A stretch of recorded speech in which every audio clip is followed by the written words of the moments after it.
আসসালামু আলাইকুম। সবাই কেমন আছেন? আশা করছি আল্লাহর রহমতে ভালো আছেন। আমিও ভালো আছি আলহামদুলিল্লাহ। আজকে আমি পাটিসাপটা পিঠা বানাবো। এই জন্য এখানে আমি চাউল ভিজিয়ে আমার ব্লেন্ডার জার দিয়ে চাউলটাকে গুঁড়া করে নিছি।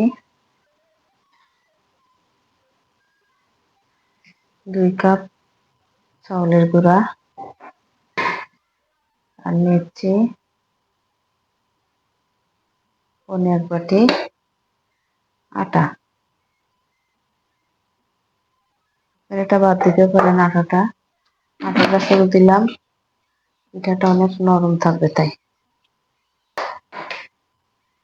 এখানে দিচ্ছি স্বাদ মতো লবণ,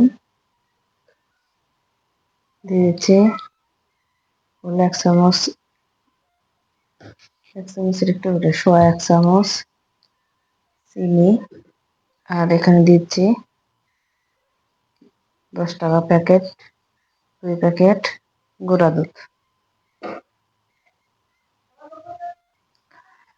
আমি এই শুকনো উপকরণকে একটু হাত দিয়ে ভালো করে মিশিয়ে নিচ্ছি।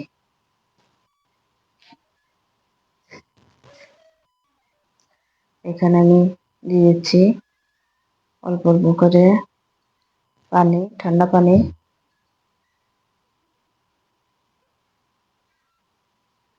আমি একটু একটু করে দিয়ে ব্যাটারটা বানিয়ে নিচ্ছি।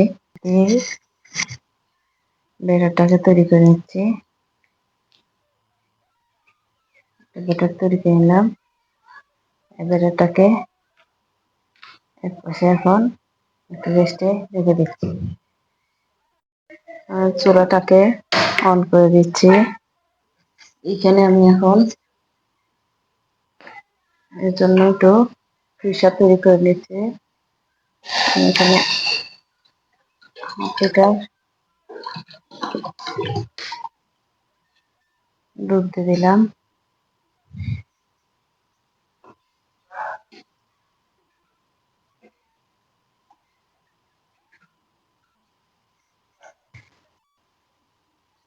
দিচ্ছি 2-3টা এলাচ, সাদা এলাচ।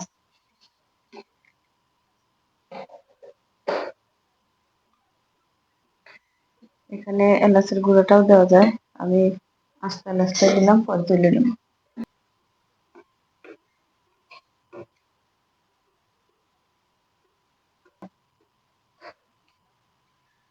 দিয়ে দিচ্ছি এখানে মিষ্টির জন্য চিনি।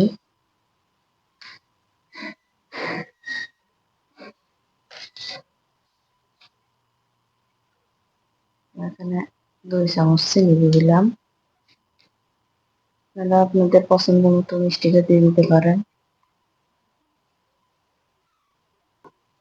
এখানে চিনির বোতলে গুঁড়ো দেওয়া যাবে।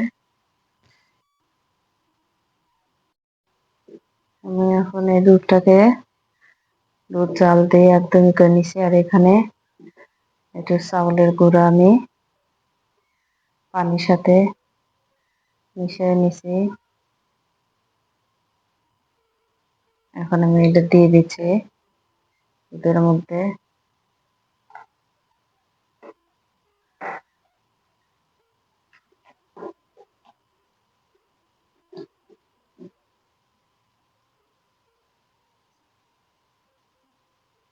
একটু গুড় দিয়ে দিচ্ছি কালারটা আরো সুন্দর আসার জন্য।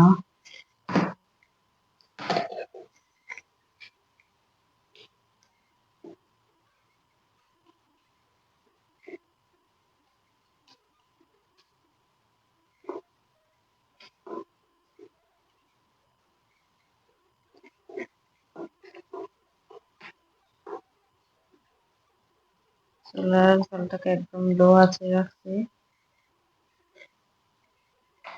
একটু বাড়িয়ে দিচ্ছি জলটাকে।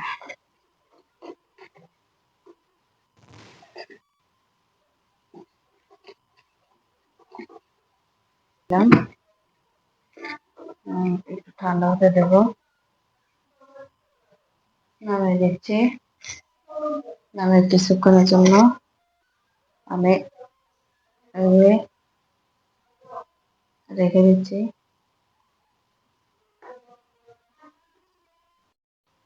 চুলাটাকে অন করে দিচ্ছি।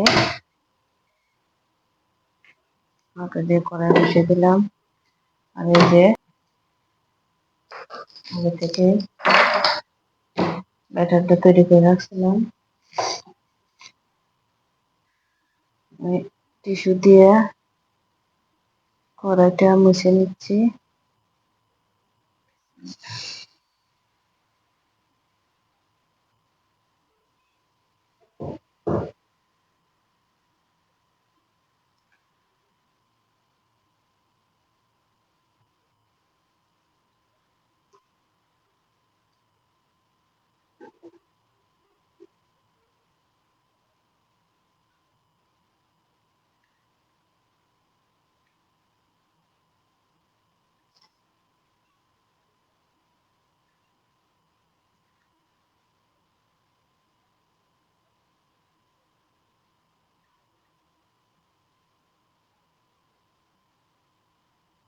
এখানে খিসাটা দিয়ে দিলাম। এখন এই পাশটা উঠায়া আমি করে নিচ্ছি। এখন 1 মিনিটের মতো এই পাশ ওপাশ একটু ভেজে নেব।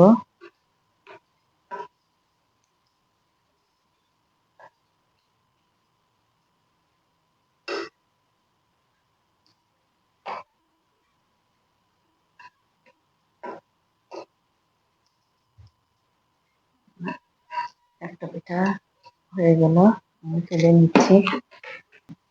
আর একটা পিঠা বানানোর জন্য ব্যাটার দিয়ে দিচ্ছি।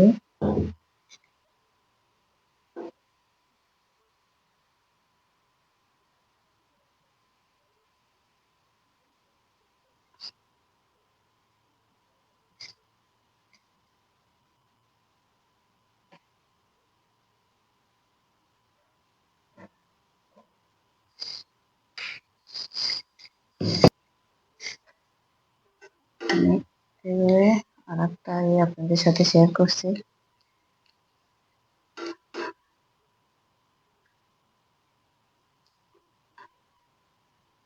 অনেক সুন্দর হয়েছে এই পাশে পাশ।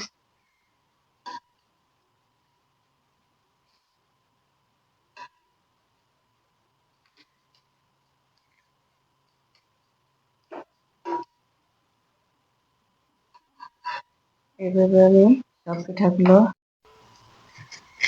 বন্ধুরা হিসেবে কতগুলি পাটিসাপটা পিঠা বানাই নিচ্ছি। এখন আমি লাস্টের এগুলোটাকে একটু ফুড কালার দিচ্ছি।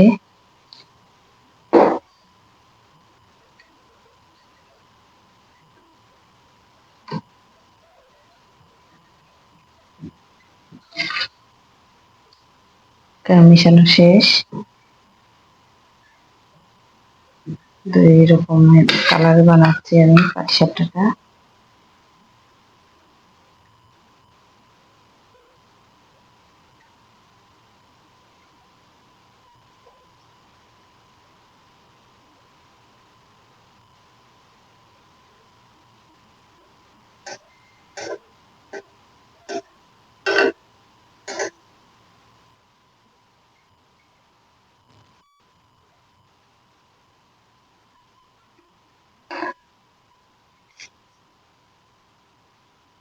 এখন নিয়ে আমি সবগুলো পিঠা আবার ভেজে নিচ্ছি। আমার এই পিঠাটা একদম বানানো শেষ। অনেকটা সুন্দর হয়েছে দেখেন। এই যে এটা একটু কালার দিছি, কালার দিছি আর এগুলো আমি সাদা এইভাবে বানাইছি। আমার এই পিঠাগুলো বানানো যদি আপনাদের কাছে ভালো লেগে থাকে তাহলে অবশ্যই পাবনা রান্নাঘর চ্যানেলটিকে লাইক, কমেন্ট এবং সাবস্ক্রাইব করে পাশে থাকবেন। আর আমি যেভাবে প্রত্যেকটা ট্রিপস এইভাবে দেখাইছি, প্রত্যেকটা ওইভাবে আপনারা ওই অনুযায়ী বানাবেন ইনশাল্লাহ। সবারই এই পিঠাটা সুন্দর হবে এই আশা করছি। অবশ্যই একবার সবাই বাসায় বানায় খাবেন। এটা অনেক দুর্দান্ত একটা স্বাদের পাটিসাপটা পিঠা, ফিরসা পাটিসাপটা। এটা দেখতেও যেমন, খেতেও কিন্তু দুর্দান্ত স্বাদ। আজ এখানেই রাখছি। আল্লাহ হাফেজ। সবাই ভালো থাকবেন, সুস্থ থাকবেন এই কামনা করছি। আল্লাহ হাফেজ।